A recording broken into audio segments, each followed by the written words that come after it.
to remember that we radically depend on God, and our lives are transformed when we do. And there are tools for achieving that dependence. And the tools we're talking about there this Lent are pray, fast, and give. We use those tools, and we need them the most when we're in the desert, when we know that we give up some worldly pleasures and consolations, when we know that we can never be satisfied by God. There's just all sorts of things tied together with this concept of desert, with the concept of spirituality.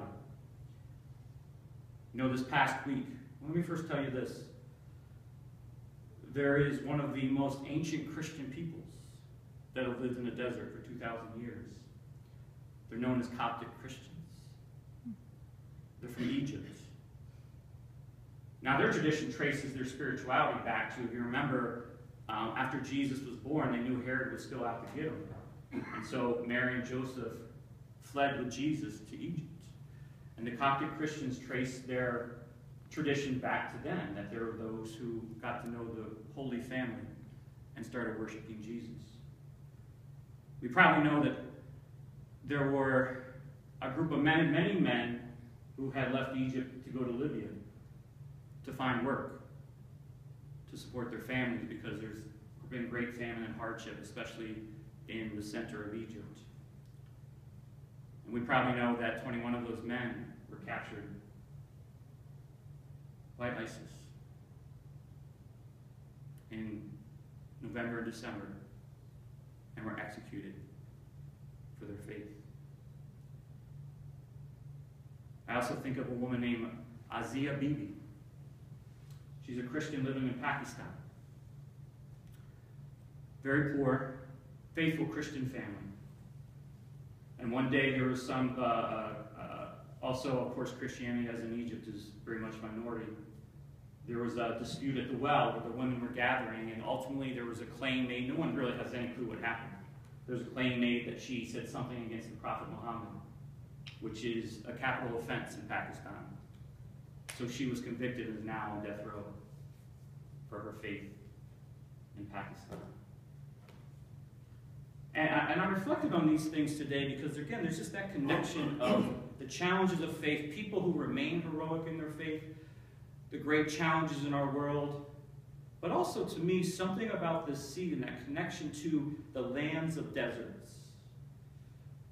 But also something about Lent, which is, to me, about softening of our hearts. And as I said in the opening prayer, looking to God and say, what can I do? Just as many young, heroic men and women after 9/11 enlisted in the military and to fight the evil which had bombed those two buildings. They were struck and they said, what can I do?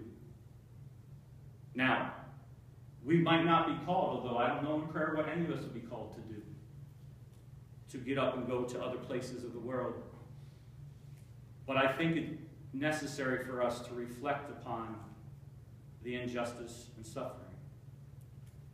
Of course, we all know we don't have to leave our local environment in our towns and counties and states to know that suffering exists.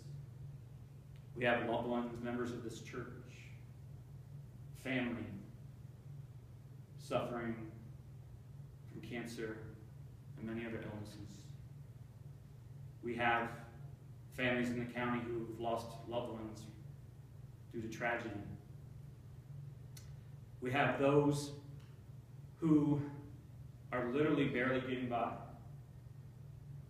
and but for some county programs would be in unheated houses tonight. This, I think, this type of reflection is part of the reflection that goes along with Lent.